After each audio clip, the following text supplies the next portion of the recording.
What makes like a digital event good, in your opinion? Couple of things. First of all, it sounds obvious, but video. I mean, voice over PowerPoint is not dead. You'd be surprised. And so I think absolutely you've got to have your speakers on camera, your thought leaders on camera. Second thing is some audience interaction. So I think an event that is 100% online that does not have a sense of it actually occurring live, at least some component has to be live.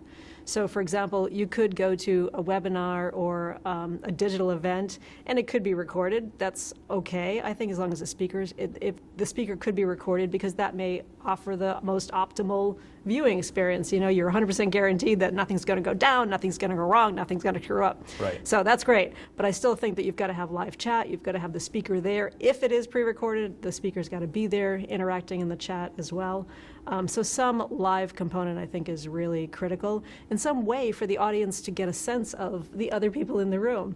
Because there's nothing worse than going to an event and not really having a sense of who else is there. It's very, very isolating. Right. It's already isolating to be at a webinar in the middle of a pandemic feeling like you never leave this office that is your spare bedroom in your house, right? That's already isolating.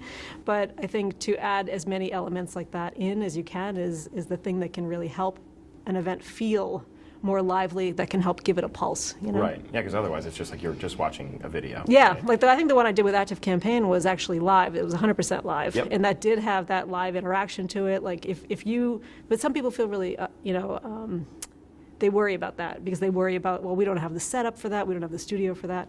But I think if you can figure out a way to do it live, that would be number one. But number two would be if you need to pre-record it, make sure there are live elements so it has a pulse. Right. Do you foresee, webinars and digital events kind of maintaining the level that they've achieved during the pandemic? Yeah, I mean, I think that the online webinars, like digital events, they've advanced like years in months, right? Yeah. So in the past 18 months, I feel like they've advanced like so much, like the industry itself.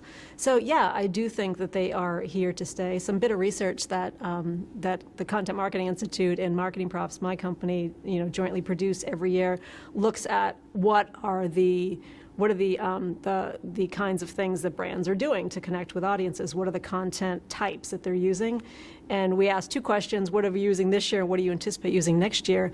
And webinars, of course, in 2020, beginning of 2021, just off the charts. Right. But interestingly, when we asked them, what are you going to be doing in the next year? Webinars were still up there. And so Yeah. I think they're here to stay, because I think they've kind of proven their value in the broader, array of content types that brands have at their disposal, and they figured out how to do them well. What, from the speaker side, makes a webinar?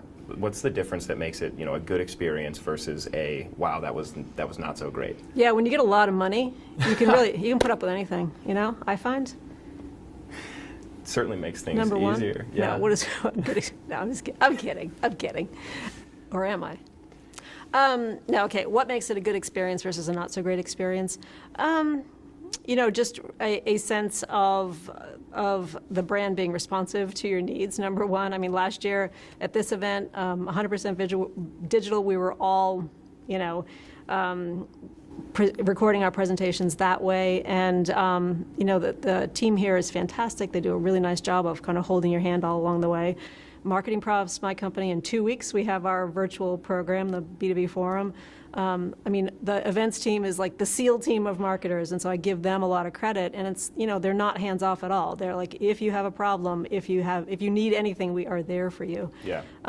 It's vetting the content. It's making sure that the speaker looks good. And what does that mean? It means that their content is strong. So vetting the content, not just letting the speaker put anything up. And secondly, making sure that the speaker feels well taken care of and heard and listened to.